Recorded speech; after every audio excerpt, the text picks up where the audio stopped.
actually today. Perfect. So, who had a video eval last year at all? Anybody had a video eval? We had a couple. So, as you know, the technology is getting more and more, and the video is more readily available. I'm sure Stacy and Leslie have other stories of how they got filmed before, but I definitely remember when I started the PNBOA, it was like bring your thumb drive and ask the coaches if they could upload film for you. What? You have to take VHS tapes. VHS tapes, right, to get filmed. So now that almost all the games are being streamed, we have a lot of access, and so the great part about that is it's a great tool for us, and if you haven't watched yourself on film, I would highly suggest. So we're really going to go over what to watch in film and how to review film and what that looks like. So please have questions, interactive. No one wants to hear me speak for 2 hours, let alone do I want to talk for 2 hours, all right? So, like I said, we're going to go over why we watch film, how to make clips, how to download your guys' film, breaking it down, and then we're going to kind of put questions, but we're also going to go over some of just kind of the POEs and what we expect from our varsity officials for the association and how we want to play ball. So, first off, I think we got some new people that have made the varsity officials list this year. So Kevin Volchek, I don't think is here. Mud's not here. And everyone that's now on the varsity list is not here. Sean Casey's here. Congratulations. Kelsey Robertson's not here. Steven? Not here. Are they? Well, who wants all their games? Because apparently they're not going to get them. Who wants them? Congratulations. I know that it's a tough thing, right? We got to get our evals and you got to be good. So congratulations. I remember when I got to do that. So I look forward to seeing you guys and working with you guys on the floor. So who's watched their own film before? Raise your hand if you've watched your film. It's almost everyone. Cool. What did anyone brave enough tell me what they got out of watching? What was the first thing they noticed? I was doing a rec game, which I still believe I hustle, but I saw how sloppy I looked when I got to the baseline, just kind of slowing it up, and I thought I looked terrible. So, okay. Yeah. Thank you. Yeah, that's our thing too. Who else got stuff watching it? Yeah, I always thought my arms like broken straight, but it was like more like this. Nothing quite. Right? Again, it's things you think that's happening on the floor that aren't, right? Who else? Anything else you like? Always telling your ball watching. Always telling your ball. A little harder for guys, but for girls, I would say Julie Mitchell, the ponytail don't lie. You can tell where my head's going. So yeah, there's a lot of different reasons. So what are some other reasons why we might want to watch film? Other than, hey, maybe we're hustling on getting our arm. What are some reasons we want to watch film? Get better. Get better? Yeah. Okay. Not sure about a call. Not sure about a call. Okay. Check positioning. Positioning. Anything else? That's it? 3 things? Man, you guys must be really good. So I put this on this quote. It just said, if you're not making any mistakes, it's a sure sign you're playing it too safe. So I think with officiating, I've tried a lot of new things, and some hit and some don't. And if you're not trying that, I think you're just going to be the same official here on out. So get comfortable being uncomfortable. Again, a lot of people have watched film, but I don't think you guys have deep dive film. So try things today. There's no wrong answers today.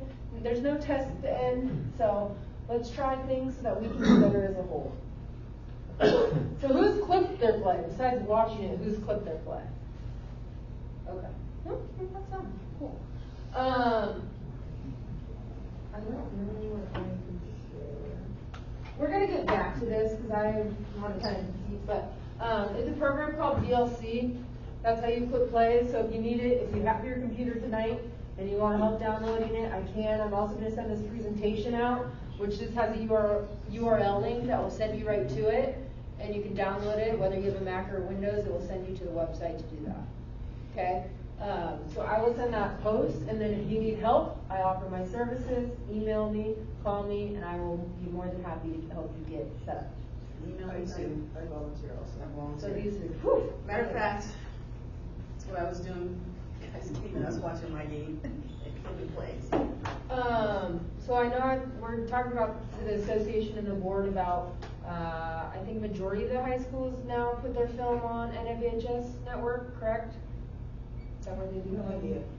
Many of them are. Many That was of on- them Many are. of, Okay. and we just signed up for a huddle, so everybody Okay, will like be able Huddle to get. still- Yeah, but we'll be able to get film through Huddle for people this year. For people? Yeah. Okay, and so Brian, who will they go through to get that? Ask Sawyer when the time comes. Okay. It just happened. So reach out to the board. I'm just gonna say email the board, Mike Sawyer, it sounds like. Reach out to those people on how to get your films downloaded. Huddle's a website where colleges and high schools, they all upload their games. You'll download it and then you use VLC to review the film and watch it. Okay? Does that make sense? Okay.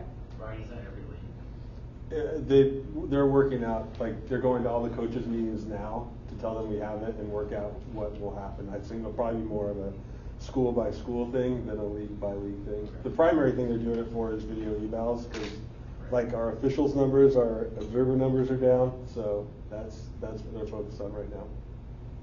I will say worst case, if you can't get it through Huddle, Ask I coaches. Email the coach. You just email the coach, hey, I worked this game, can you send me the film? They send you a link which sends you the film. So worst case, just send an email to the coach. Talk to them after the game. Yeah, they'll send it to Email you. us, they'll send it to you. Okay. So, what are we looking at when we're reviewing film? And so some people said, I heard positioning, some people just said hustle, kind of what their arm looks like. So when I'm reviewing my film and deep diving my games, the first thing is you have to have a plan going into what you're going to look at. Okay? When you're really new to film, it's very easy to call validate yourself. And Kyle said, hey, you're going to play right or wrong. We all want to know if we're right or wrong. That's just natural. Right? Hey, you better have Starburst for me. Going down at the end. Yeah. He's always prepared. He's always prepared. Guarantee it. So my plan, you always have to have a plan. Otherwise, we just go to did I get that black charge right? Oh, did I get this foul call right? Right? Those aren't the things that are really going to make us better, whether we get a call right or wrong. We really need to understand why we got the call wrong or why we got the call right. So when I go into my film, it's like I'm going to look at one specific thing first. Hey, maybe one of the goals coming into the season was I was going to work as my lead positioning. So the game that I'm deep diving from this weekend, I'm just looking at my lead position the whole entire game. Okay? And we're not call validated. It's just, hey, where's Jill's lead positioning? Did it get better? Did it get worse? Am I not rotating soon enough? Am I too late? Am I putting my crew in a bad position? So I go through the whole game and just have that trail position, lead position. Hey, maybe your positioning adjusts. You're not doing good. Maybe you have cement feet. Maybe it's in transition. So work with people if you don't understand what that looks like. There's plenty of people in this room to work out what a plan would be going into film. Questions about that? Experts. I like it. All right. Next one. Positioning. Were we in the right position to see the play? So I think Stacy said positioning. So again, when we call validate, okay, Benton got that block charge play wrong. It was a block. Great. But what is going to make sure that we get that in the right position? Why did we get that wrong? So we need to look at our positioning on the floor. Maybe he wasn't wide enough to see the play. And he got too sucked into the basket, so he had to look back, right? Sign in, guys. Thank you. Maybe he wasn't wide enough. Maybe he didn't see. Hey, maybe he was seeing and his lead just came over and he bailed out too early, right? So it's all these things about positioning, and I'm going to just go through all this. It will make more sense as we break clips down, but it's all this before we even get into whether our play is right or wrong. Okay. Competitive matchups in our primary. Hey, were we looking at the right spot?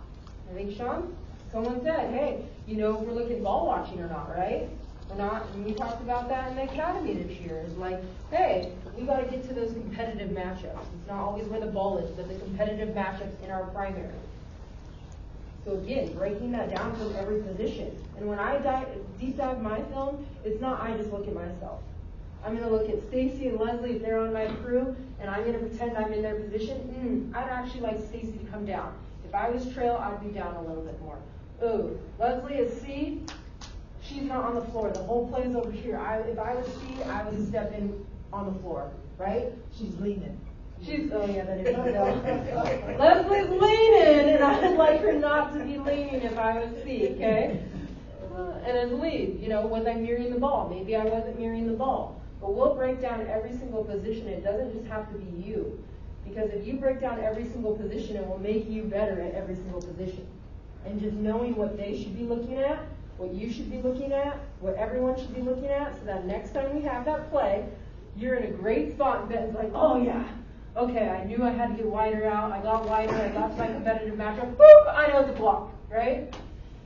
Don't do that, sorry, block. My bad, block. Don't tell Mike Lloyd I did that.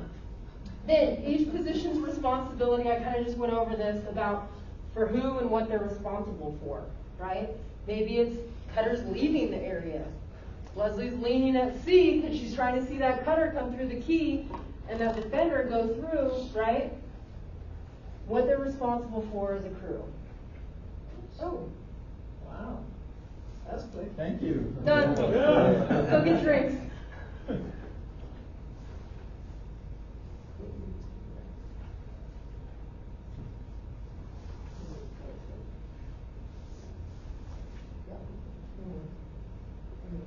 So, and then I heard Tamara say, signals, presentation, body language. And I heard Sean say that as well, right? Sometimes we think we look really good. You thought your arm was straight and it wasn't, right? Presentation at the table. Oh, I think I look good, but really my numbers are sloppy and down here, and my push is there, and it's not in the window that we like to look at. So I think the biggest thing when you start looking at your own film is just what you look like. Do you look like you're being athletic on the floor? Do you look like an athlete out on the floor with them? Do people believe your play calling because you have really good, sharp, crisp signals? Or is it like, I'm in rec ball and this is what I do, right? Because as a coach, I wouldn't believe if you have that. Want one more? And the last thing, like I said, these are kind of the checklists I go through, but the last thing is the play call, whether I got the call right or wrong. Because really it doesn't matter to me. What matters to me is all these things that go into, so I get to play right next time I'm in officiating. That I have that play recall, that I've watched film so much that I know that that drive's coming down the lane, that I need to be ready as lead for that help defender, because my trail official, Mr. Saw, Mom, sign in please. Hello. That I know that I've been watching film so much that drive's coming down, that I know my trail's staying with the primary defender, and lead, my only job is to get to the help defender. Then we take all this guesswork out and all the gray that we have in officiating, and we make it easier for us, right?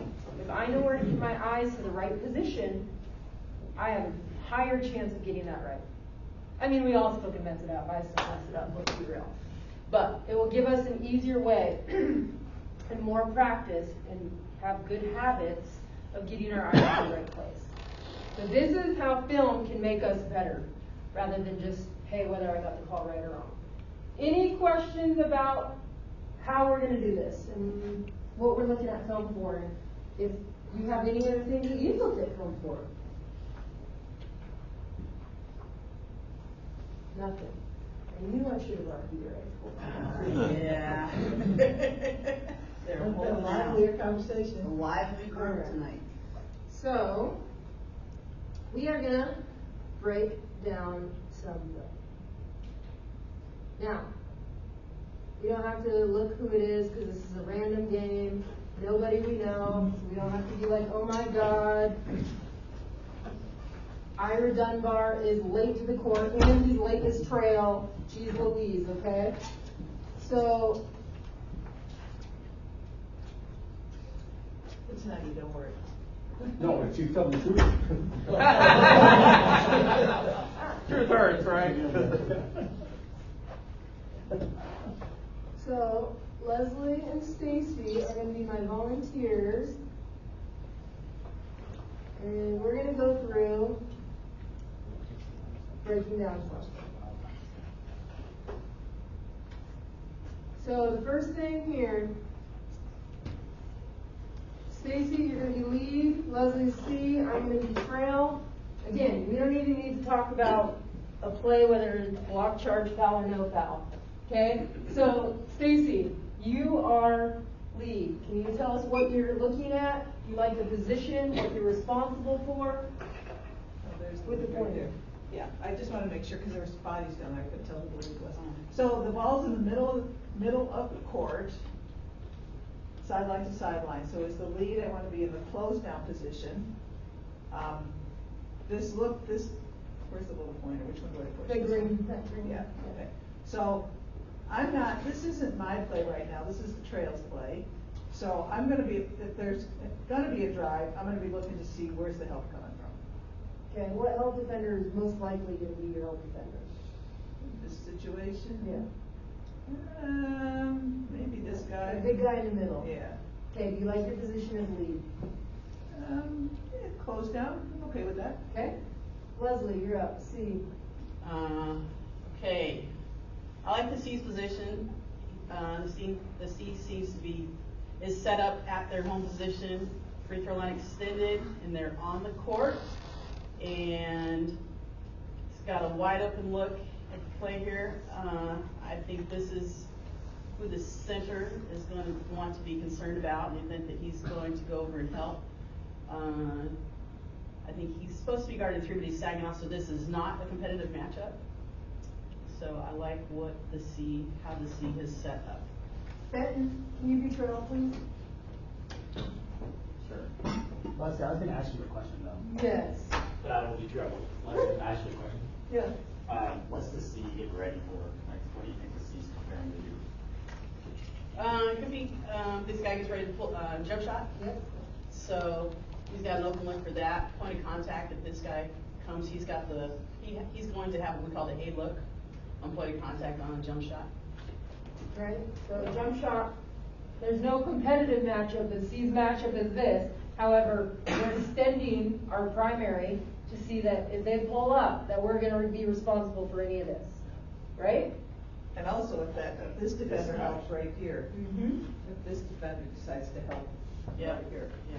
I was also going to add that in the back of my mind after today's game, I also know that everybody likes to jack up threes. So I'm prepared to step down with this guy if we're going to have a kick out three when that guy helps. Yep. Just so I know. Or are you going to step up? Okay, you're okay. Yeah.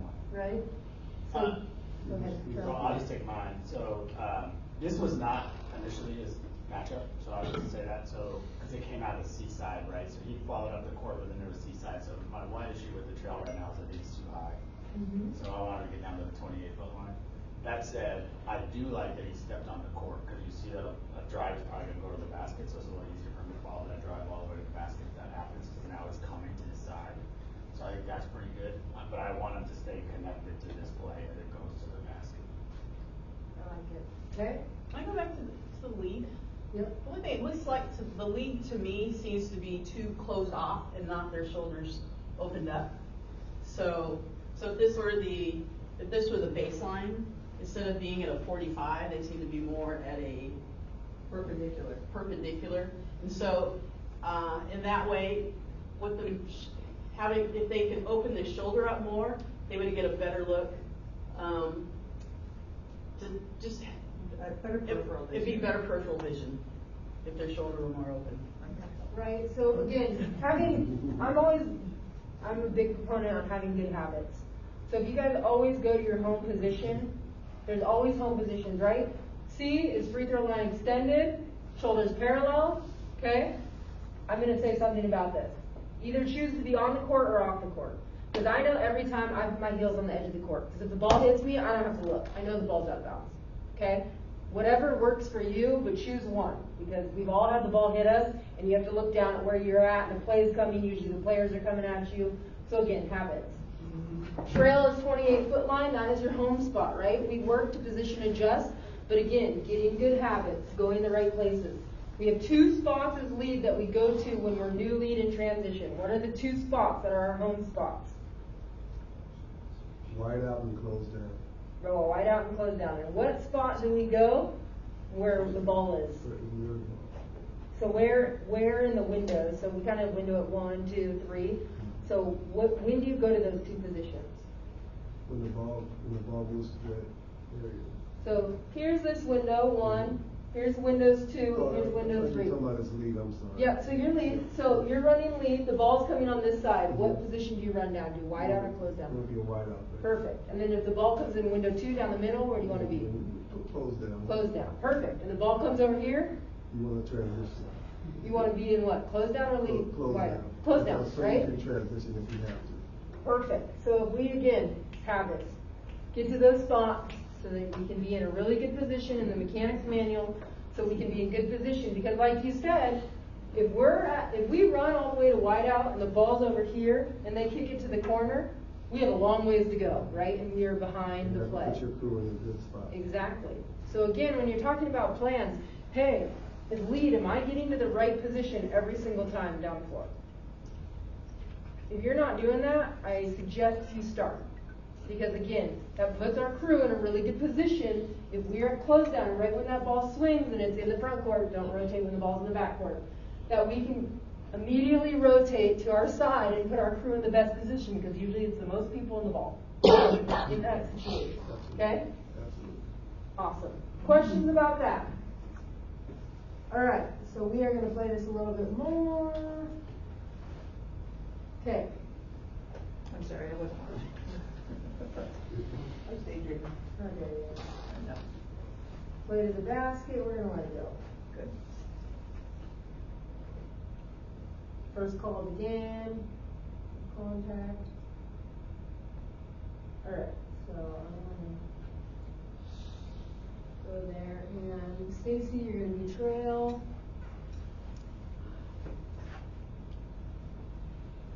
All right, Stacy, you trail. I was wondering where was this one? There we go. So I like where the trail is. The trail is on the outside looking in instead of being on the floor, and trying to get a look between, and continues to, as you played this ahead a little further before, actually had a really good look between these 2 players here. Okay? So I'm fine with that. I'm fine with it. Leslie, your lead.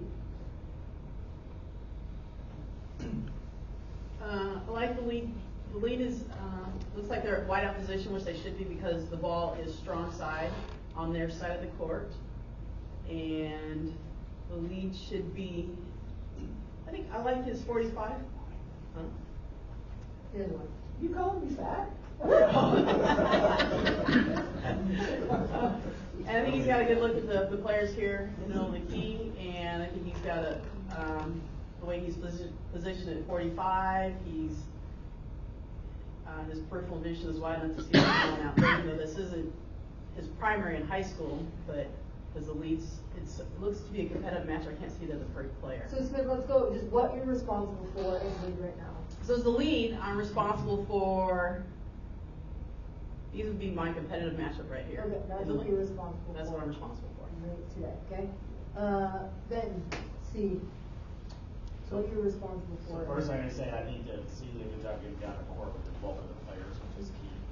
I'm gonna be responsible also for first any screening action that happened right here, helping out with Leslie, but then the next thing I'm gonna do is follow these guys, because I'm probably gonna have a ball screen, so the 2 official play probably right about here, to make sure I'm helping out the trail, and then whatever this high ball screen is gonna look like.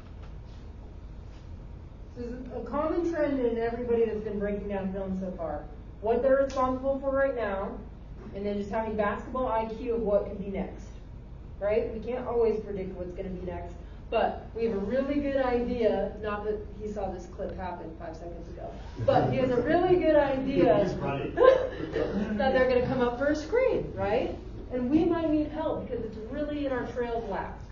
And screening is usually a 2 official play, right? So, we play it a little more. Oh, faked him out. Okay, so he didn't screen.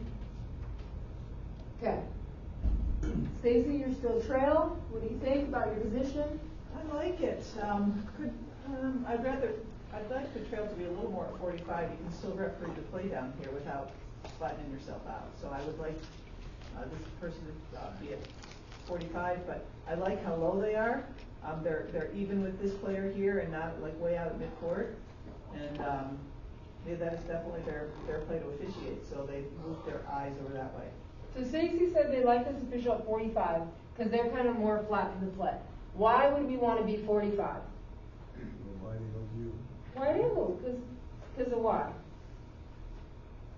Because so that they can see the play coming to them, and they can also see the next defender down low too.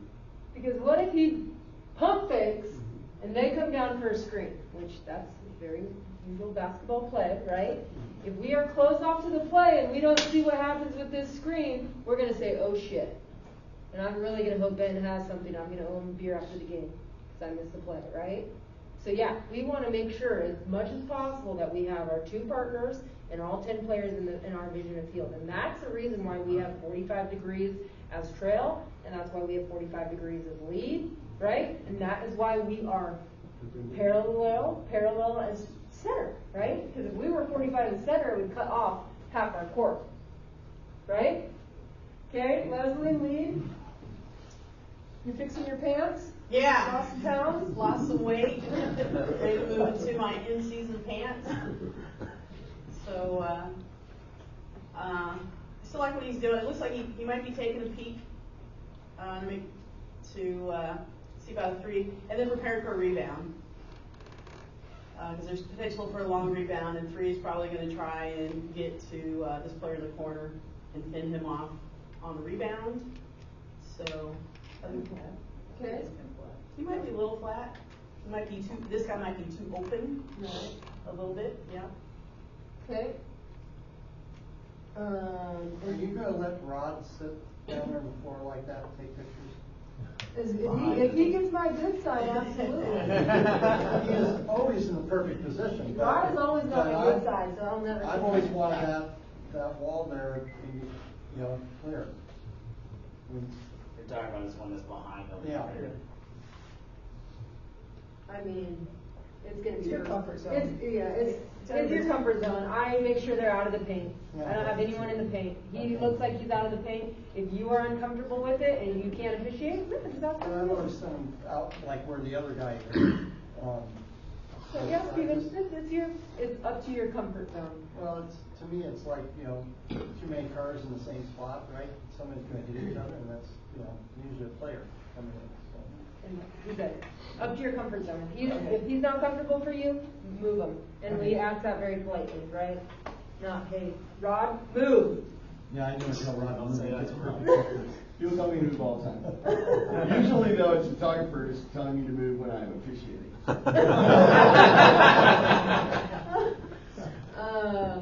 Ben, your C. So first thing I say, so our C followed that play out to the top, and then he kept going. So if you look at his eyes right now, he's looking at this shot, and that's concerning. So I actually thought he made a good position adjustment from right about here up to here, so we could see the screen that almost happened. But then he kept falling all the way, and now there are 6 eyes on one jump shooter because my guy over here is ignoring his responsibility, which is really right here, getting ready for a rebound to go to the rim. And then the last thing I'll say about him is, as was pointed out, you want to be flat with those heels either on the line or on the court, or off the court or on the court. He's now in a 45, much like the trail. So I prefer to be on the court because then you're not going to cause the ball to go out of bounds. Personal opinion. Yes, personal. I will only say I am on heels because if I throw the ball at you and the ball is going out of bounds, a coach is real pissed when it stays in bounds because you're there. That's so, again, her personal opinion, your personal, figure out what you like, it doesn't matter. Just do the same thing habitually. Yeah, so again, C's got to be flat because what happens when 21 swings his elbow and gets contact, right? We now have 6 eyes on this great jump shot that's probably not going to make it. Oh, man. There.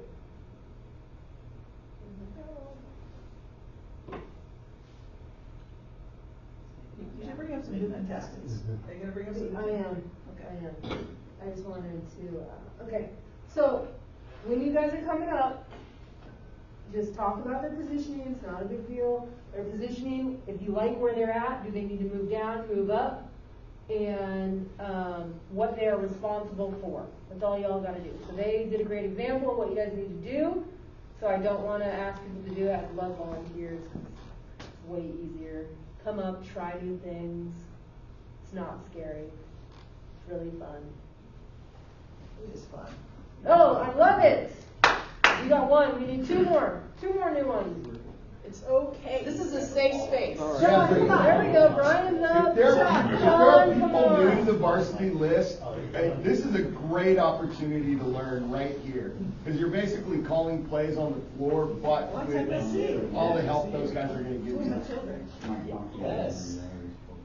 Okay, so again, I mean, look how long it's taken us to break down two positions realistically, and we haven't even talked about if a play was right or wrong, right? And how much we're getting from that. All right. What was your name? Jason. Jason? Yep. Jason, all right. Jason, you are gonna be, C. Brian, you're so tall we can't even see you at trail. Usually And that's where Sean, I my man, you're gonna be lead, okay? Sean, why don't you start us off? You're lead. Get my 45 here. All right, down here at lead. Do you like the position of lead right now? I'm okay with him being in close down here. Okay. Maybe I'd like him a little bit either deeper or slightly more opened up to just see what's happening. He does have a couple extra players in this zone, but we do have the ball on this side of the court, potentially a drive to the middle. You can see I can't tell exactly if he's looking through these guys, but he is looking at the two defenders in the on each block. So if you're lead, who are you responsible for? You're responsible for the help side defenders here. We have what could very well be a drive to the basket. If there is no competitive, You help defenders, you said it, right? Yeah. We don't gotta over talk it, right? So All right. you're responsible, it's okay, it's the first time. Yeah. You're responsible for the help defenders, right? Our trail, or our center that's coming from C, they're responsible for the drive, right? And then you're responsible for the help defenders, because you don't have a competitive post matchup in your primary today, right? There we go. Perfect, right? Okay? Jason, you're C. How do you think his position is, and then what are they responsible for? His positioning's okay. I'd be still more flattered to the sideline on this play. As the second motion of this play, it's kind of, you're looking at backs and butts. In my, I can't think of the word, but when I'm looking at backs and butts, I'm not gonna guess. I can't see through the players. So if all 22 is open to the trail, I'm trusting my trail that he's gonna have this play. What I'm looking at is this guy here, who's guarding number one, but he may slide over here, so I'm gonna assist my trail on this play, even though it's on his side of the court. If there is a quick shot here, I'm going to this rebound action down below. I'll keep an eye on this action, but the next play is around this corner right here. So that's where my first look is going to be. Second look would be this competitive matchup, and then back down here as I rotate from here to there to there. Jason, I love you getting to the second. What I'd say though, are you responsible for this play right now or not? This action here, yes, but Yeah. what goes Okay. around, no.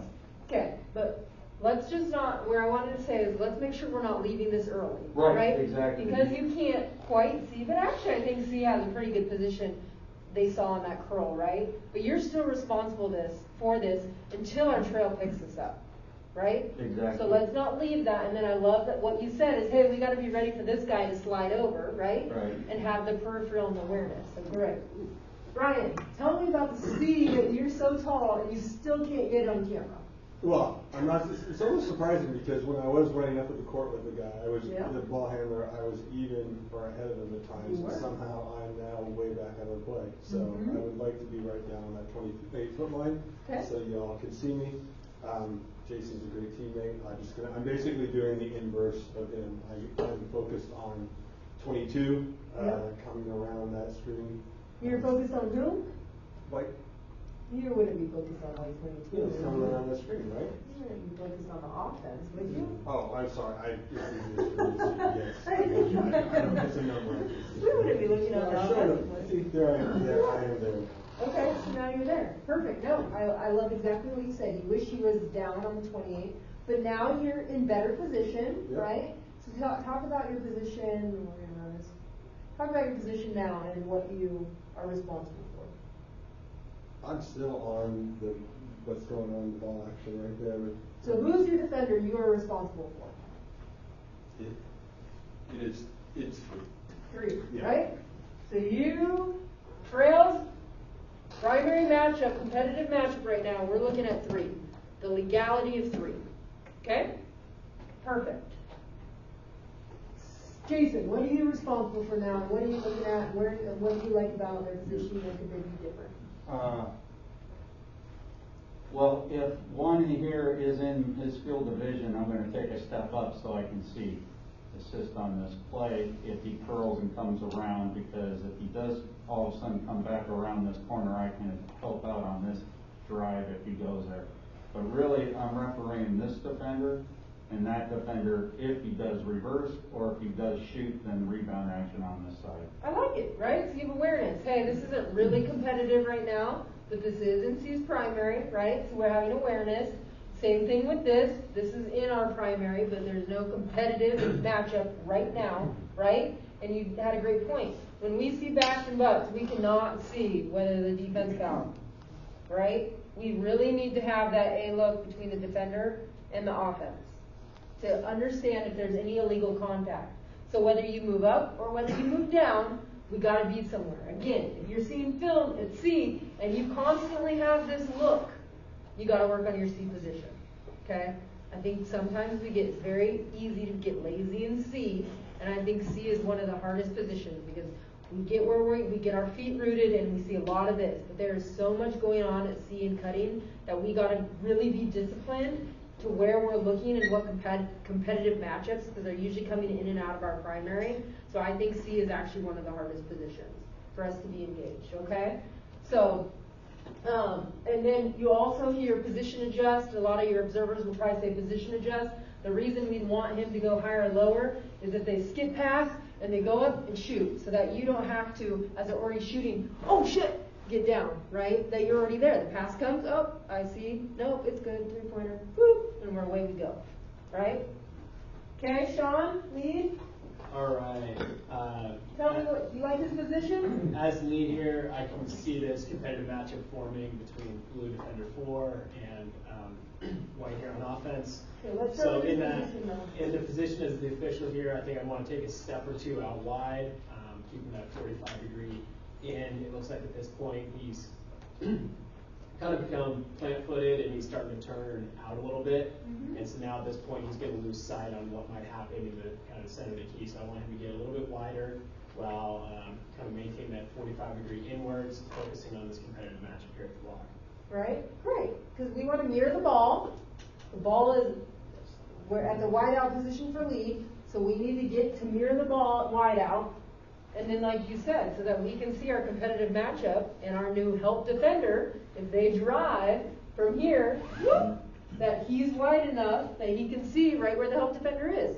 Because if we're here and we're looking out like this, and they drive, and the help defender, Brian's the help defender, and they drive, and I go, oh, no idea if they were legal or not. Then we're going to guess. And this is, again, why we get our play calls wrong.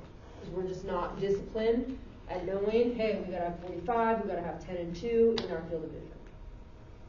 Good job, guys. That was great. First volunteer.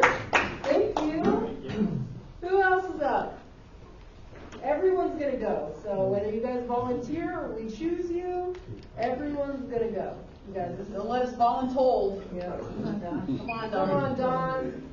You were killing it. You were Two more. Come on, 2 more. They said everyone's gonna go, so. Harold, come on. You leader. Who else? There you go. Come on, Candyman. Well done. All right. All right. Here we go.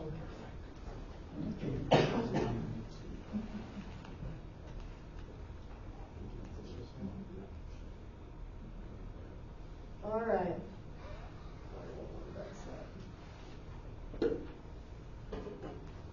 All right. Who is going to be Harold, your C? Okay. What's your name? Jack. You're going to be lead. We got my man Don over in trail. All right. Harold, do you like the position of your C right now? Yeah, he's a little lean. That's kind of how I stand. Yeah, I do like that. You look Yeah, he's looking good. He's listening just a little to the right, because he can just pick up in between that A spot. So, it would behoove me to step down, and then I can get right in between, Yep. get my A look right there. Okay, and your competitive matchup, who you're responsible for? I'm right here on the ball. Perfect. All right. I'm Don, watching the defense. you're not in the picture. Can I make a comment Yes, about that? you may. So it looks like the player's heading towards the end line, right? With the ball? So if the player's heading that way, the best You look go he's there. gonna get is going the other way. The other way, yeah. Does everyone hear that? It's a really important thing to know. Stacy, can you repeat that? Hello. I was gonna say, if we wanna go opposite the direction of the dribbler, of the ball handler. So this guy looks like he's going this way. So if we go down, we're gonna be blocked all the way down to the end line. So in that case, we might want to step a little on the court and up, so we can try to get a look between. Because when we follow them like this, like Stacy just said, when we follow them down, we can keep that same position, right? But if they go to the hoop and we have this position and we go up, then we can see through. So you want to go the opposite way. Yes, Ben? Can I just have one more thing about this? No. Yes, of course. This is a really tough play for the C because the other thing that's happening right now is he's got a Yes. shooter standing right there at the Yeah. point line. And he's got to know that, right? Yeah. Right now, there's not a defender who's going to create a problem with that, but you do need to know so that you can catch the feed if that ball gets kicked back out. So you have basically everything that's going on the court right now is your responsibility, unfortunately. Well, that's because it's two-person. Our trail's not in the picture. No, that's a great point. I think you guys look at your mechanics book, you'll see that they'll have the C talk about going from the top of the key to about the second block. So they just want to be wary of the C getting too low, because a lot of times, as they talked about, we get in a stacked look. So. And I hate Another these- thing too, when I do step up, going the opposite way, I'm gonna straight line myself, right? In that play. I won't move fast enough to get up.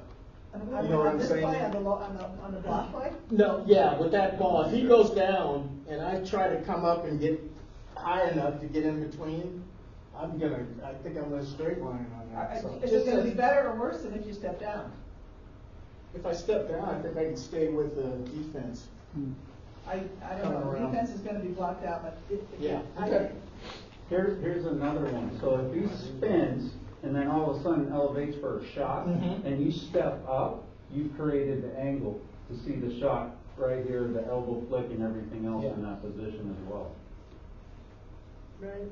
I think sometimes we have to trust the system. So the reason that they have us stand in these positions and angle the way we do is so that we can cover the court the best. And so there's going to be times when proximity doesn't necessarily indicate primary.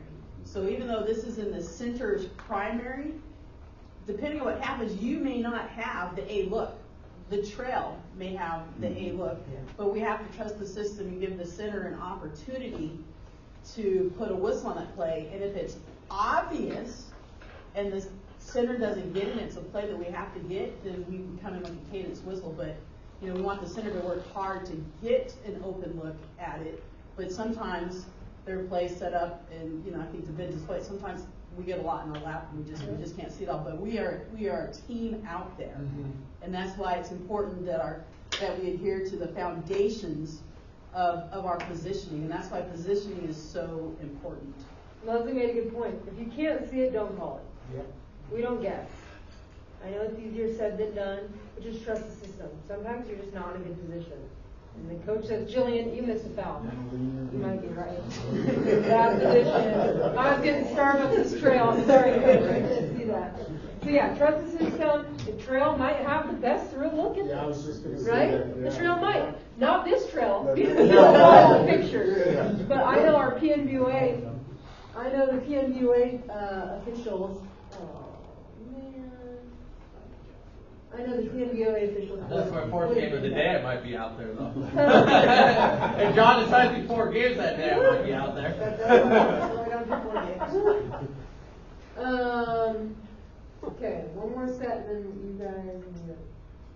We didn't hear from Don. Oh, sorry, we're gonna hear from Don right now.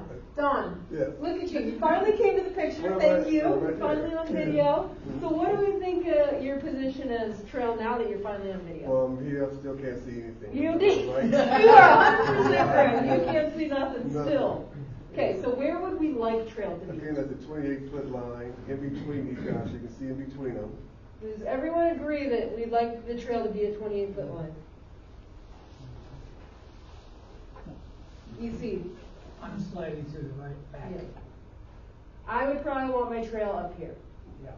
The only reason is we are really screwed getting down here if it's going the other way. Okay? If we are up here, we still can see that is a home spot, but because it didn't get down there yet, we're going to be up here. We still can see through and see the whole floor.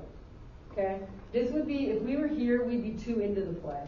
Get hit, all that. Does that make sense why we would be here versus here? Mm-hmm. Okay, so we want up here, and then you're responsible for what defender? This side here. Perfect. Okay? All right, C. Harold? You're in C. You like your position, and what defenders are you responsible for? Right? I see his foot right Yeah. there. So he's got this defender here, and watch this one coming up possibly.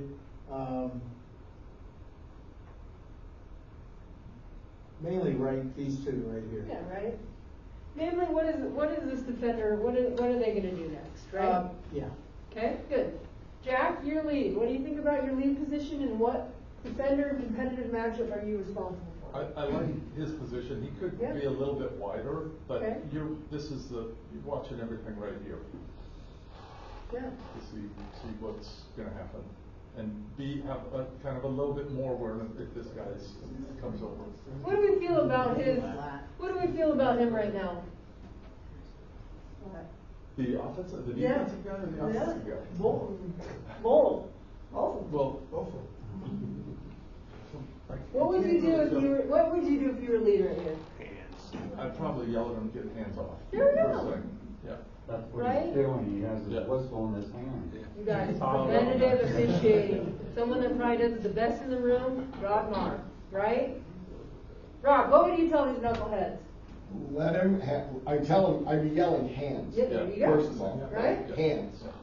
So, preventative officiating. Hands!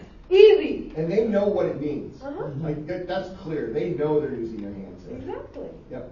So, Rod Marr, like I said, is the best of them. Hey, hands, that guy, when he's taking his forearm, oh shoot, I don't want to get fouled. Take his hands off, right? And we don't need to put air in the whistle until it becomes obviously they displace, right? And also, 3 minutes into the game, that's a great time to be doing that. If there's 3 minutes left in the game and we haven't called it, that we're not yelling hands, or we're not calling it, right? That's why we preventive officiate in that first 5 minutes. And we're not doing it the whole game. We're not responsible for that, right? So I just want to make that clear. We don't do that the whole game. That's on them. But hey, at the beginning, like Rod said, this is 3 minutes in the game. I'm going to stop this before this gets too out of control. Okay? All right. So, great. And one set.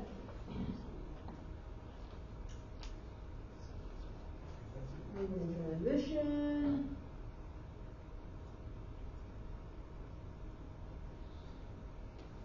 All right, who's next? Good job, guys. Thank you for all the doing. Jason, I'll say, we talked about the home positions for all the different center, lead, and trail.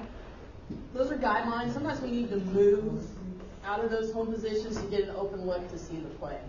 But foundationally, we need to know where we need to at least set up and start there, and then move to improve, position adjust. All right, 3 more. Come on, guys. I'm telling you. I'm telling you, you get a lot out of it. There we go. All right. EC's up here. One more. You get a lot out of this. I promise you, this will pay off in your game. There we go. Sean. All right. So, EC. Does this have to do with the computer? No.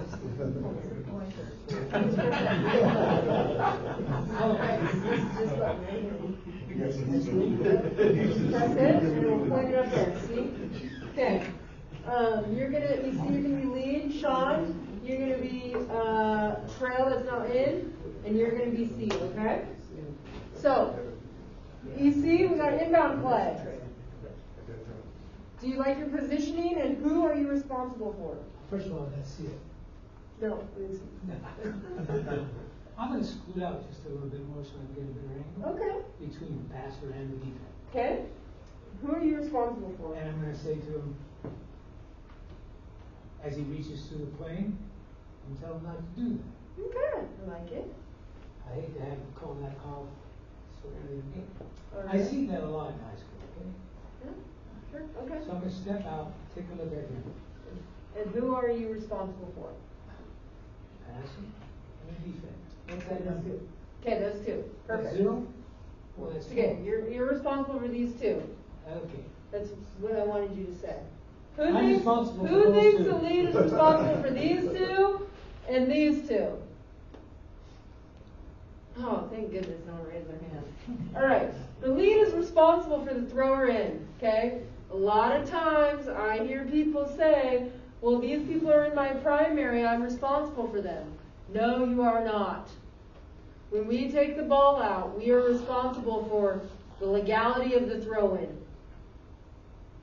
Okay? That makes sense.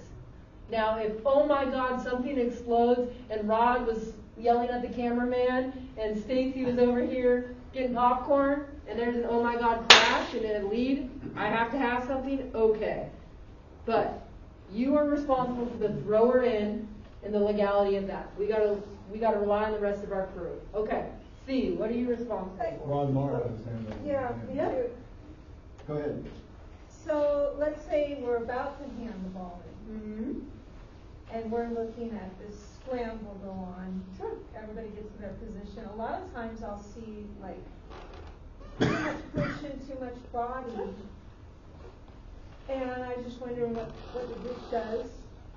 Is the ball, have you handed the ball to her? Not yet, just knock it off. Get it, about to hand it out. I mean, I do want my partners to say something, but. Well, you can say it. Yeah. Why say that would? Why wouldn't you say it? Well, I do say it, but sometimes I want my partner to start yelling too. I mean, let's be real. Tara, if they're banging in the post position like they usually do on throwing in your lead, Stacey and Leslie aren't going to yell at them. I'm right next to them. Easy, easy. True. And I'm not going to hand the ball in. True. Right? You can see them banging. Hey, we're not even started yet. I usually look at them. I'm like, really? And then they stop. Right? So that's why, Ron, go ahead. Yeah, mine for yours is really, really mine is we good? You know, they understand, like, are we good? Ed, Yes. so you're watching you see if they put their hand through the plane. For the group, the person goes through the plane and makes contact with the thrower before the ball is in. What do we have? And T. With the thrower. Yep. Yeah. Contacts the thrower through the Arm. plane, arm. I want to make sure that we all know this one, because this actually happens in games in high school. So raise your hand if you think it's a technical foul. Okay? Raise your hand if you think it's something else. Intentional foul. Intentional foul. You change it? Yes. It makes, Ed, you can't vote for both. You voted in technical and intentional. So, you make contact with the ball and it does not cross, it's a technical foul. You make contact with the arm. Right, yeah. But it was the ball. Huh? It was the ball that was good. The ball is a technical foul. Yeah, that was If we what just happened. reach through the plane, it's a warning, right? Just reach through the plane, warning. Hit the ball, technical foul. Hit the arm, make contact, intentional foul. Everyone clear on that? And the difference being is where the balls will come in play after that. So the intentional foul will come in down there. On a technical foul, you bring it back out to the division line. The technical foul? In high school. Is POI. Technical in high school is a POI, correct? No. No. Sorry. You have some, I'm sorry, I don't do it in high school, so what is the intentional foul, technical foul, I actually. Intentional foul is gonna be POI, well, where the foul occurred, right? So that one would be the 3 feet outside the baseline, right? On technical foul, we have to go to the Division line opposite? Yeah. Okay. Either side. No, opposite. I think they changed that. I'll look and read it and let you guys know. That's the other thing I'm gonna say. Our group has a bad habit of, well, I heard someone say this, trust and verify. Jason did a great job. No, I'm saying Jason did a great job. If you hear something, hey, I think it's this, I'll look it up. But when it comes down the line like, oh, I heard Rob tell me it was this. Well, I'm not going to be mad at Rod. I'm going to be mad at you that you trusted Rod because you need to look it up in your own damn rule book. Okay? Trust and verify. Use your rule book. No, in men's college, you can go either side. Yeah, I'm pretty sure high school is opposite too. Anyway, okay, so we'll move on to that. I have a comment. Yes, Angela. So I just wanted to clarify for the throw-in, you were saying, or it was referenced that the league should have eyes on those two players there. Yep. But sometimes when there's throw-in, there is the tug of the jersey. You have these other defenders that are holding jerseys and they're moving, and the person on the inline actually sometimes has a good look at that. So, do we not have an opinion on that? I've got bit in the butt. I'm just gonna say that you got to be responsible for that because the tug of the jersey. Unless it's blatantly obvious, I'm gonna let it go. Like I said, the system, trust the system that your trail and C are working hard to have 5 players each because they know that they're responsible for the floor. Again, if there's something obvious and 3 bodies are to the floor and Leslie and Stacy fell asleep, Angela, and you're the only one, that's why we have the crew, right? Come get it. But you shouldn't have a big opinion. Yeah, all right. So I just want to address the issue there because it actually happened. We have all heard of, I've been up since 4, so if I sound a little distant, sorry.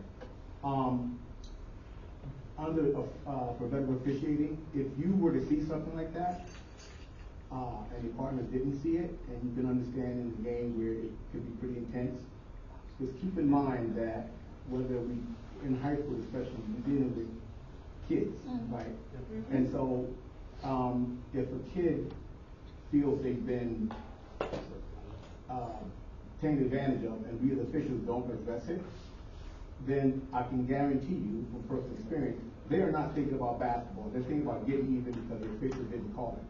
So under the heading of preventive officiating, if you see something like that and you elect not to call it, then you're in a dead ball. I think Rod mentioned it earlier. You mentioned it, said, hey, I'll let you know that there's no place for that. You need to not go. So you don't have to put a whistle into the game, but you address the issue as soon as you have an opportunity, or keep no secrets, right? You see something, maybe your partners are not looking for it, you share it with your partners, hey, watch the jersey grabbing, watch the knee in the butt, watch the hole.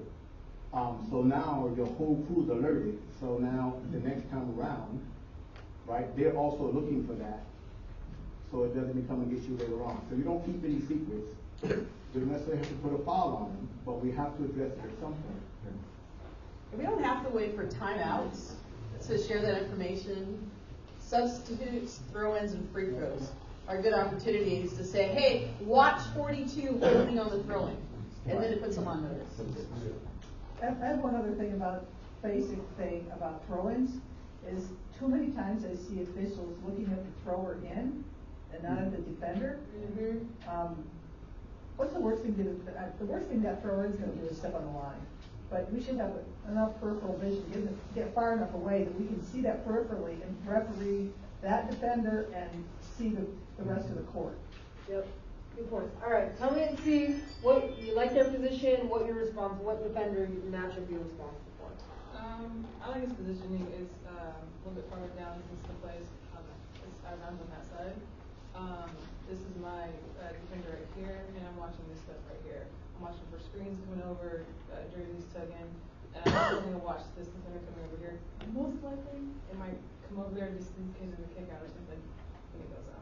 Emma, I want to rep with you because you just said you had all the defenders. Dibs on you. No, this No, area. I'm playing with you. I'm playing with This you. right, this anything's happening in this area right here. Right? What's my main guys right here? What's maybe going to happen? He's going to pop out, get a shot, right? Yeah. Defender. But what I really like you said is, hey, it's not super competitive. That you might look here because what does it look like they're about to do? It's a screen right Yeah, here. right? I'm curling over that side. Yeah. I'm gonna let that go because I need to make sure. Yeah, but we get a peripheral, right? Like you can still see that defender and I can still see that screen. So I like that you had that awareness. Sean, your trail. We're gonna pretend you're in the picture because our trail's never been in the picture. But we're gonna pretend you're in the picture. Where would you like the trail to be and what are you looking at? What are you responsible for? Yeah, I think 3.9 extended stuff alright. Direction is not with the line. Okay, so right here? Yeah. Okay. And what are you looking at? What are you responsible for? Primarily, those 4 guys, those 2 defenders, but there is no, the actions the front coming also. So Yeah. So just have that in mind, but I will see to for this week. So this is the one time I'm probably going to say it's okay to look at the offense because what are they setting up to do? A double screen, right? So we need to understand if they are legal or not because the contact that then happens, we can know if it's a illegal screen or if it's a push through, right? So this is the one time we're going to set up that it kind of looks like a double screen. He's going to try and rub off, right? Well, if I know that this defender is not legal at all, and he's too wide, and the contact happens here, it's easy for us to go, whoop, whoop, illegal screen, right? But if I don't know the legality and a crash happens, then we have to guess, and that puts us in a really bad position. And we wouldn't guess. We wouldn't do that. No one said that. Y'all are sleeping. Like, no, we don't guess. All right. Good job, guys. Thank you for volunteering. That's all we got for that.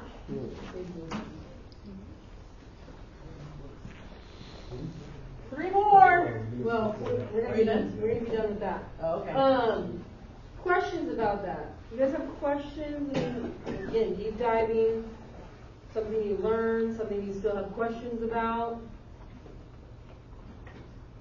You want to go home? All right. Just here so I get credit. Hey, Jillian. I think Leslie touched on it earlier with folks, and you talked about getting to a designated spot on the court. Mm-hmm. And a lot of times, and everybody keep this in mind, sometimes when the flow of the game is a little bit quicker than we would anticipate, don't get hung up on getting to that spot on the court, the 28-foot mark or the free throw line extended, or close down or wide out. There's sometimes that you have to get into the best position to see the play. If you become so focused on getting to that 28-foot mark, you're going to see the building fall down around you. So just something to keep in the back of your mind. We just said those are home positions. Always go where you want to see the play. Yeah, I get it. I just want to make sure that people don't get stuck on that. Yeah.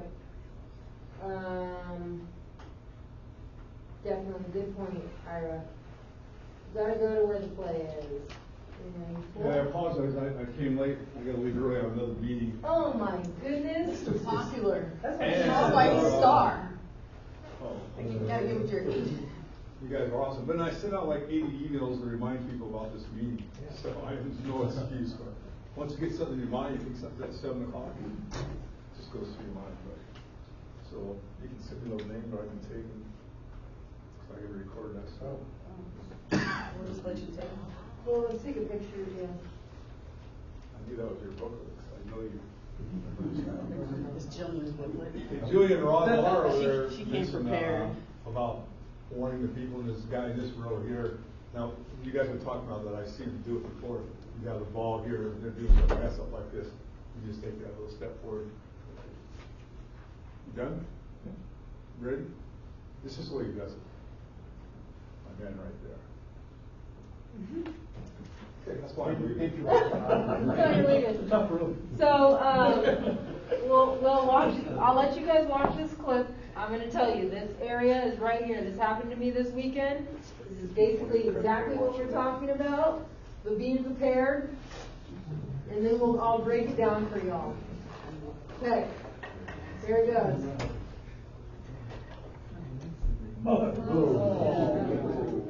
Okay, you get it one more time, and then we're gonna take votes on what y'all have.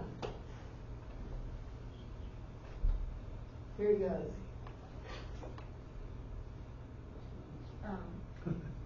All right. Raise your hand if you have a push to the screen. Raise your hand if you have an illegal screen, elevator screen. Okay, well, half the people didn't vote. That's not an option. So we're gonna try this. There was a third choice. And the third choice is a no call. No. Yes, that is the Four third choices. choice. Four choices then. Can you play the game? There are three choices. I told you guys get two, and you make a decision. You don't get a referee. I got five. I got to replay it. Four choices. I gave it to you twice. No, hey, Ben. Can you just slow it down? The three are going to be. The three options are going to be. I'm going to tell you the options, and then everyone gets to vote. Okay? It's going to be a push to the screen, an illegal screen, or a no call. Okay? So, push to the screen. Who's got a defensive foul? Okay? Illegal screen. No call. Rod, wait for your answer. Everybody else voted, but I was just waiting to see Rod. No, that's why I wanted, the first time I missed it. I was talking to my neighbor. It was not called. But I thought over here, I was sitting in the 300 level, and it looked like black jersey went through black jersey. Is that what I'm saying? That's what I'm saying. Listen one more time. I'm going to give you one other scenario, okay? I'm going to let you guys see it one more time, but this is a scenario now that you know. The team throwing it in is up 2. Yeah. Okay? The team on defense has 2 fouls to give before they're in the bonus, and there's 15 seconds. So now you guys have all these little clues. So now it might be decision versus the play. Right. Okay? So we're gonna watch the play. Rod, you did it one more time. I swear to God, I You can't. did it one more time. This is why I'm photographer, because I have terrible vision. Is the black Oh, yeah. No. Yeah. Okay. So now, listen. Right, but now he's caught. Listen. This is why we get paid the big bucks, whole $75, okay? Because, again, the black team is up 2, white has 2 fouls to give in its 15-second game, okay? So, who's going to push to the screen?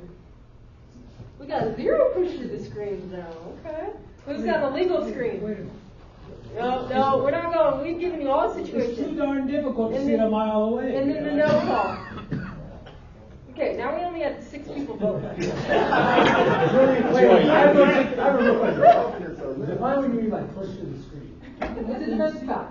You push to the screen. defensive Screen is foul? legal. You're saying the defender hit the screen. It's a defensive foul. Push to the screen. The defensive foul is the foul that you put the screener to the floor. Yeah, so I pushed black into black. It's a defensive foul. It's a defensive foul, an offensive foul, or no call. Okay, listen. It's a defensive foul, an offensive foul, or no call. So who has a defensive foul? Who has an offensive foul? Who has a no call? Oh, Can I ask an entirely different question? Okay. Who's making the call on this? Oh, I love it. Great job. Because the C is in a mile away. Hey, what's your name? Sorry, What's your name? Paul. Paul. I love it, because everybody's all concerned about There we go. this. See, when you started this, my first problem was I didn't even know where the ball is. This guy's behind So us. far from it. Yeah. We're good. We're left Keep field. playing. You know what? I had a front row view. No, I'm kidding. Okay, so, like we just talked about, what is the trail person handing the ball in responsible for? Okay? Do we like where our C's at? Absolutely not, right? We can all see what is about to happen. An elevator screen is about to happen. And if you don't know that, You need to watch more basketball, okay? So our C, I would really honestly like our C up here, and I want them to see this. Yeah. Okay? On the floor? On the court, on this volleyball line, a little high to see this, because that's the only thing that's going to happen. What's the worst thing that's going to happen if they don't go through this elevator screen? What's the other thing they do? They slip, right? They slip the back. And who's right here? Okay? All the action is here. This is not competitive, let's be honest. All the action's here. So what should our lead be looking at? The screen. The screen, right? If the elevator screen happens and they don't give them enough time and distance, right, it's an illegal screen. Okay? What I'd really like from our trail, because even though the trail is responsible for this, I would like the trail to be up here. Why? Because from here, I do not have a good view of this. If I bounce the ball this way, I can see this and I can see through here. Okay? So who has the second call? If C couldn't get it, then who has the second call? This responsibility is leader C. It's their play. Either one. Because this is all that there is. So they're both officiating this, as they should. The play, if there's not a whistle and this official deems that there's a foul, they might have an opportunity if they were to be back here to have an opinion. But I do agree with you that C has a more better look than the lead does, to me, because the play's going away from him, so all he's seeing is the back. Yeah, but he's seeing the elevator screen. Yeah, he The can le- see the best. That's what you want to see. You want to see the legal screen, right? So, again, this can be either of them. They're both responsible because this is all it is. I appreciate Dillian saying as trail she should be back, but if you're trail and you really are watching the thrower in, you're going to be late to that play once that screen But the happens. reason I say it, No, I mean- is because it's not contested. Yeah. Right. If it were Yeah. contested, Right. I totally agree. Oh, you can't. You can't tell. I swear to God, dude, we're not going to be in the light. I old and bad men. That's them outside, right? I totally agree with you. But the only reason, like, whoever said it earlier, what's the worst that's going to happen? They step on the line? Yeah. Okay. I have to have better awareness that this is not contested because they set up this way. Yep. That I need to be up here, bounce the ball further, and Right. step back so I'm freaking prepared. Right, yeah. Right? Okay. So Yeah. that's what me as trail needed to do. Yep. What I couldn't see from here was when the ball was released. So are those two that are charging up from the back, or they move, no, the furthest one, those, are they moving that way before the ball was released? He's trying to throw it over. Oh, the ball's not even. Because if I've got those two people beating up on that, yeah, okay, it's after the ball, okay. Yeah. Because if I had that happening before I took the ball in play, I'm not putting the ball in play. I'm So- tell them to knock it off. Yeah, no, they weren't going at it. But great thought, great thought. So you So have the to other call. thing, as a crew, what are we talking at the timeout before this? This is where we got to get our minds to be next level for Be y'all to watching be for crew chiefs. For Mary to be intentionally fouled, or not intentionally fouled, but trying to use up the fouls to get Yeah, right? Hey, we got to get to the first foul. Yeah. Right? They want to foul quick. They want their time. They have 2 to give before we're in bonus free throws, right? Texas women, they're trying to get it in. Let's make sure they're not being held. Let's not make sure they're not being impeded, right? Figure out who, again, level 2 is who's their ball handler, who they want to get to, because they're not going to give it to anyone that they don't feel confident. Foul shooters, right? If we were 1 away from bonus and the next one was bonus, who do they want to shoot free throws? Who are they going to try to get the ball to? A lot of times in timeouts, we're like, there's 1 timeout left, they have a 30 left, they have a full, AP arrow's going this way, boop! Oh, we're done, first horn. It's like, well, I could have read all that on the scoreboard. Yeah. We got to get our crew ready for the next play. For this play, right? If they're going to be in such a hurry to commit that first foul, you got to make sure when it's committed. Well, actually, that's what I was gonna say. I would say, when you started this play, like, those two players that we care about are standing like 3 or 4 feet from the end line. And we know what the white player's gonna do, which is try to prevent the black player's freedom of movement to get to that screen and get around it. So it's actually likely that she fouled her before she got to the screen. I actually think she's pretty legal. I You agree think with she was that, legal? but I think she's good. So, I mean, just because I think that what happens here is that she pushes that player into the screen from the angle we're looking at. And so my sense is that she's probably bumping her. Was that the first time they ran that play all game? Yep. But it don't First look time, like because it. Lee went to- It don't look like she pushed her. She looked like the black. I just generally think that offensive players don't.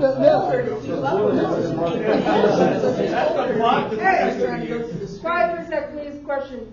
What did Mark Cook say on this play? Mark Cook is not my boss, so you Well, who took over for the women's side? Julie Mitchell. Oh, okay. Yep. So, there was an offensive foul. There was an illegal screen on the play. However, Who called it is not an illegal screen. It doesn't matter. it? Okay. Oh, sorry. Position-wide lead. Okay. Yep. Lead called an offensive foul. I was two blows away from. I was gonna have a push through the screen. Realistically, if you slow this down, black pushes through black. Exactly. This is realistically a no call. Yeah. However, time, situation, decision making, I also agreed that I think White may have pushed her. Again, I can't see from trail, but just breaking down this clip, I'm probably gonna have a White foul because it doesn't hurt us as a group. I was just say you also could generally assume, for the most part, that an offensive player is not going to run into the nose. Except for they did. I totally agree. It's really possible that white helped black. Because Ben and I both thought it was black into black on the first time we saw it. And then the more I watch it, I don't know, man. White runs into White's helping. So black Right? runs into So black. again, Because they hit each other, white runs into black. again, It's not a foul. decision making, the best Close decision. contact play. Hey guys, hold on, please, so everyone can hear. The best decision for this play is a White foul. Yep. Because that's a lot easier to explain than what we had to just explain in offensive foul and illegal screen, that we are now going to give the ball back to the team that's down 2, and they're going to advance the ball. Yeah. That is a lot harder to explain. When the elephant in the room, we are going to get no pushback for a White foul. Yeah. Because that's what they want to do. They want to get the ball back. Okay? So, with that, we got our share. Happy New Year's this weekend. I guess I don't get it though, but if it wasn't a white foul, then why would we, I mean, I know it sounds easier, but if it's not a white foul. You can't see from this film. I think White pushes black into her black screen. I think so. That's why I say White foul, yeah. Okay. It's not a good angle, but I feel that White pushes black into the screen. And from lead, I would have really liked my lead to have that and say, woo, White pushed black through the screen. Those words loudly. Right? Yes. Because this is again preventative officiating, so the coach is going like, huh? That's a legal screen. Woo! White pushed black through the screen, White foul, black ball. Easy. Woo! White 2, push, sideline. And away we go. And the quickest 3 inbounds you've ever seen. Yep. Mine was offensive foul. What? I'm getting out of here. I was right next to the coach. I was out. I didn't even know. Okay. Last thing we're going to talk about, because I really, really, really want our varsity officials to understand the PhD rule.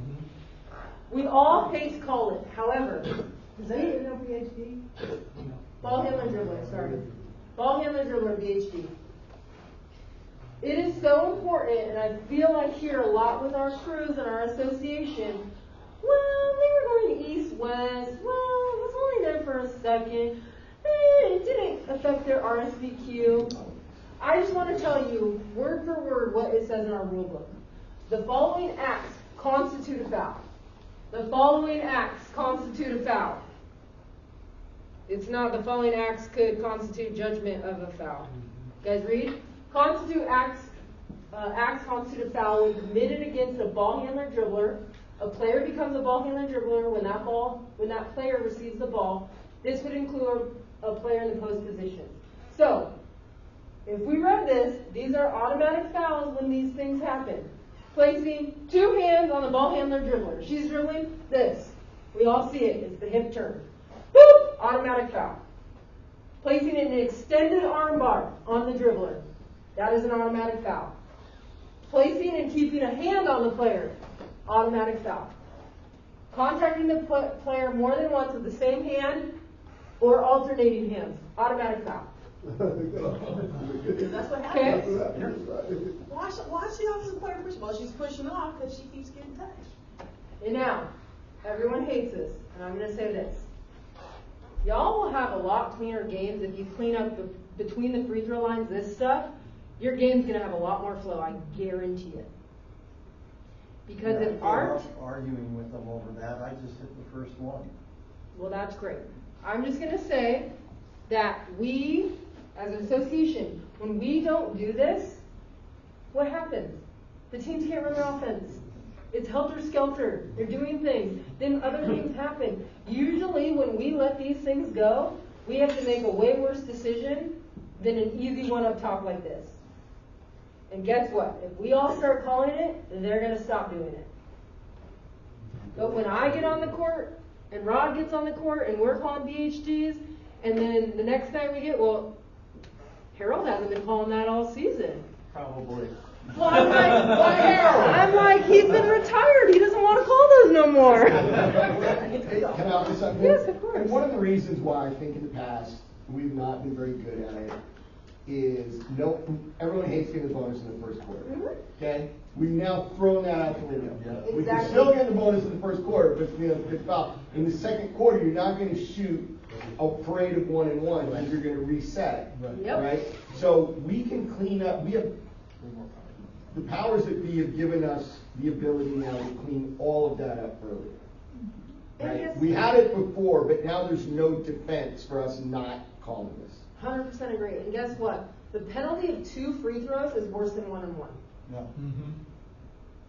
Think about it.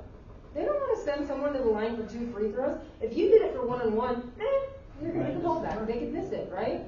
Now it's 2 free throws, like Rod said. We don't have to be in freaking bonus for, the next whole second quarter, which everyone hates. But if we collectively all do this, the players will change their habits. I guarantee it. And we will have better flow. We will have better basketball. It will be more fun for everyone. But the inconsistencies, that's when we get in trouble with coaches and players because they don't know when to foul. And that's on us. That's not on them. Are coaches being informed of this? This has been a rule. This has This been a rule for about 6 years. But here's the thing. Can I finish? Yeah, go for it. No. Coaches, are they being informed of this even though we've had it for a while? And we haven't been calling it, and they'll know what to expect? Are you informing them? I'm going to, but have coaches been This is updated? this is what I said. We have created. Listen. We have created this problem. That's why I asked you. Have you told them? We've created this problem because we're not calling it. So guess what? If we as an association all call it, the coaches will figure it out. And guess what? If they don't, they're going to have no one to play. It is not always our job. This has been in the rule book for way longer. This has been a point of emphasis every year, right? And again, like I said, there's no, hey, it's our judgment. The rule book clearly states it's a foul if they do these things. There's two other things to this. So I saw Mike Kelly, who coaches Woodinville.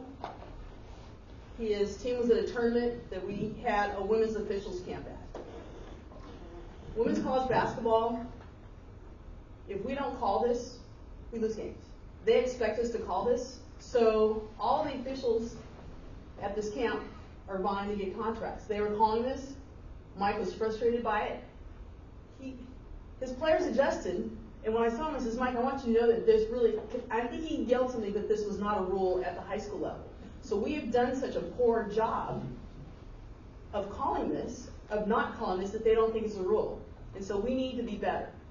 I know I need to be better, because I know if I show up at Bothell High School, I call it, but if I go work a Metro game, I don't call it because we feel like people don't come to see us. and that these players are good enough to do it. Well, you know what? Those Metro players are good enough to play without their hands on the players.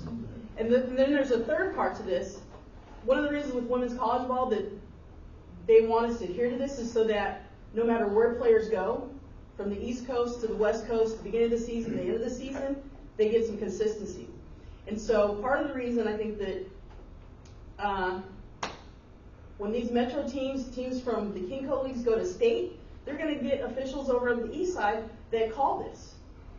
And our teams, we're doing them a disservice because we don't call it. And so they show up at state and go, we've never had this called here because we want to let them play. You know, oh, that's not affecting the game, you know, just putting that arm bar on there. But as Jillian says, it cleans up the game.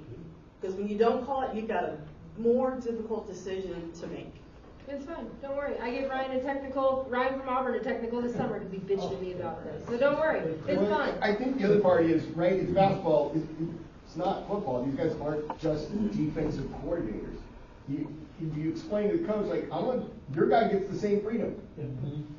Yeah, exactly That's that. all you have to say. Your guy gets the same freedom, and then when his point guard's going and gets the two hands and we call it, then they're like, okay. Yep. Coaches just hate when they think you're being unfair. Correct. Or you're doing something that no one else has ever done. Right. Even if it's something that no one else has ever done, As long if as you're they're gonna getting get it both ways, they'll adjust. Can I give you a slightly different perspective? You talked about Kelly at Woodville, they're playing Mount Sinai, you're calling this, you know, you have to live with that. I just spent 6 years with South Sound Association. I haven't done a 4A basketball game in 6 years. I've done, I think, maybe 3 3A games. You want to go out and do a whole bunch of 1A basketball, there's not a deep bench.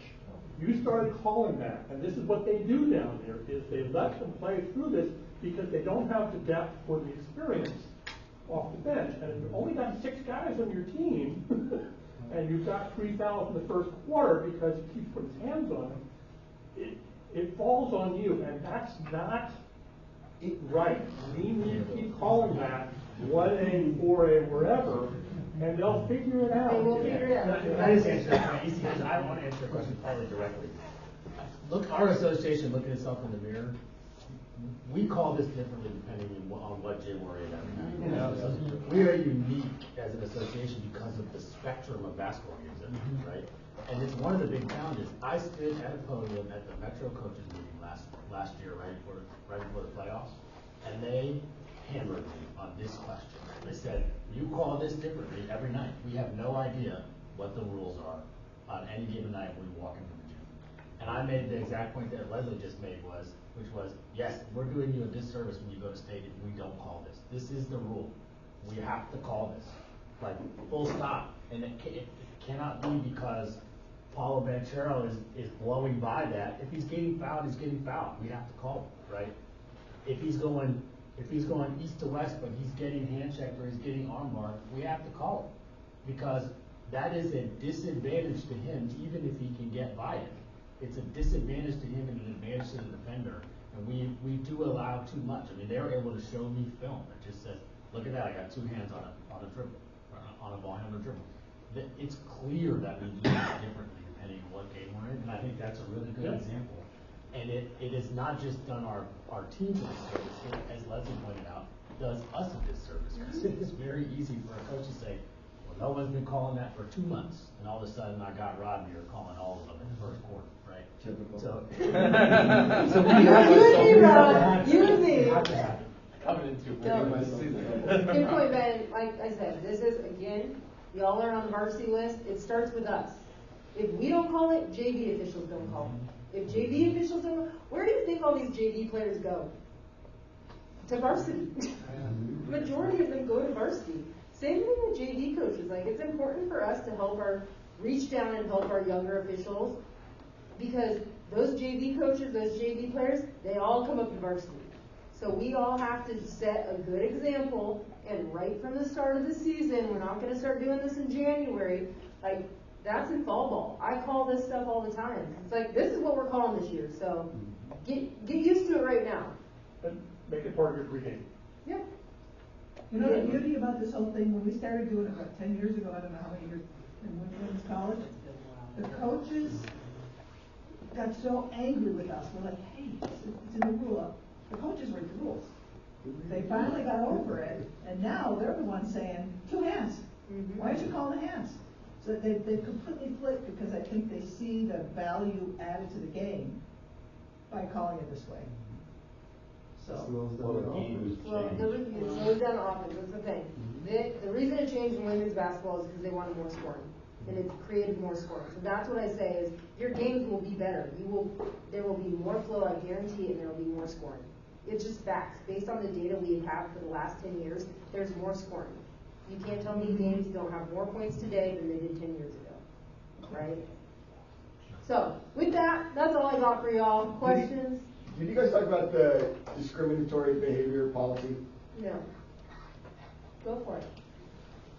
Augustin was like, I know everyone wants to leave. I want to leave. This is worth 5 minutes because it's going to be a big deal. We're going to spend 15 Go for it, minutes Rob. on it. Take the Okay, floor. but I want to talk about Yes. varsity refs because Yes. you guys are going to be the ones. It's going to happen in other games. It's really going to happen on these. Do you not want me to talk about it right now? No, I'm just letting you know. Okay, You don't good. feel the urgency, that's all. Talk about Okay. it.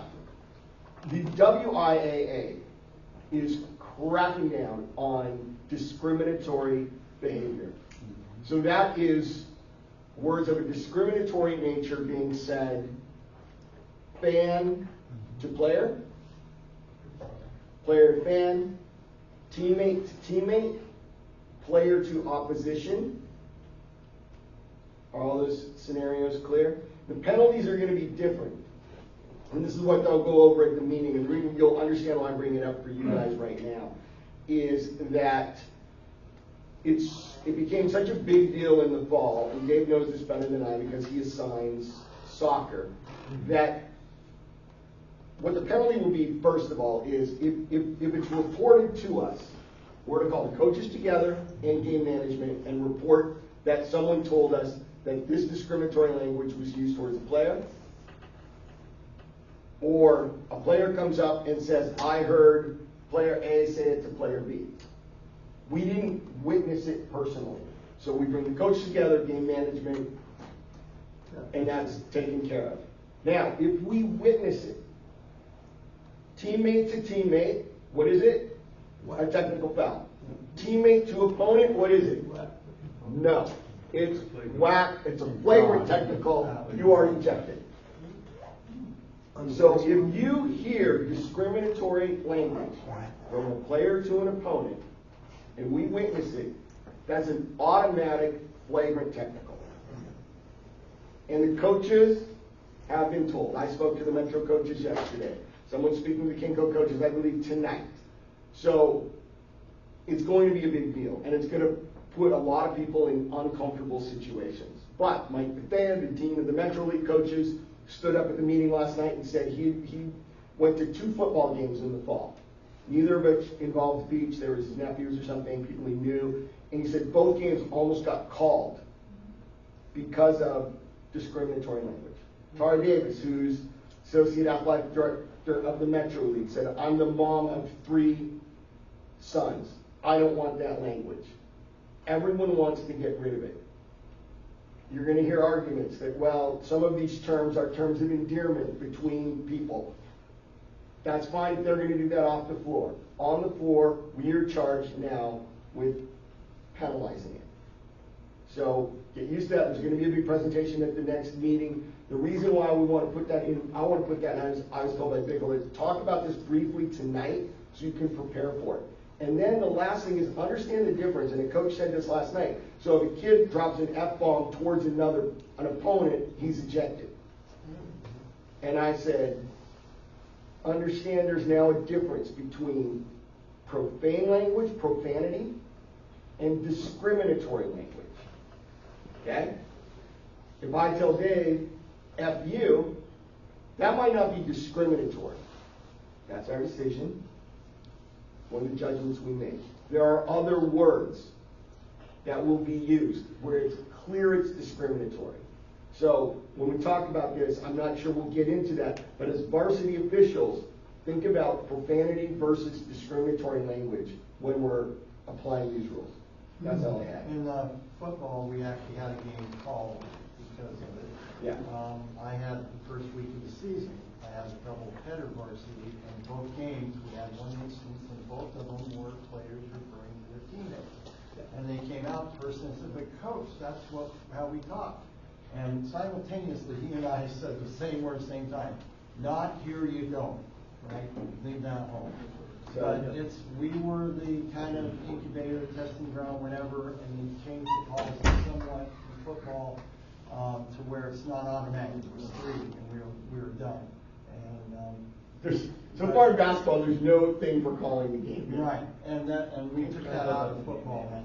It's up to the administrators, but it's a hotbed thing this year. Yeah. It's going to be really tough. It's going to be one of the biggest issues we face all year. It's going to be a problem. Thank you, Rod. Yep, thanks. So, because I've never seen this on the test or the clinic, so is it every time is brought to our attention, we just stop the game and bring everyone together? Yeah. And we can just continue to do it? Yeah, I think it's like concussions. They say he's good, he or she's good to go. Like, that's game management, that's out of our pay grade. Thank goodness we don't make that decision. Okay. It's first We just and keep second wrapping it. hand. And let's all knock on wood that by December, the WIAA doesn't say, by the way, now you guys are responsible. Oh, for we were, Yeah. but then that's why they took it off. I know. Yeah. And since Rod did talk about that, when you go talk to the coaches, send the teams to the benches and then meet with the coaches, because you're gonna turn your backs to players and that's when stuff goes down. Especially with the words that have just been said. So send the teams to the benches, then talk to the coaches. We brought captains out of football. Are we not doing that in basketball? Just the coaches and The diagram on the website says captains. I just want to say this before people head out. It's one thing for us to sit here and talk about it, but you gotta be prepared to actually follow through with this. That's why I want to talk about it tonight. Yeah, I mean, and thank you, Rod. I mean, it's been doing it for a while, and we need to adjust, but every official, talk about consistency, every official, needs, okay, Bob, this is done, we're good.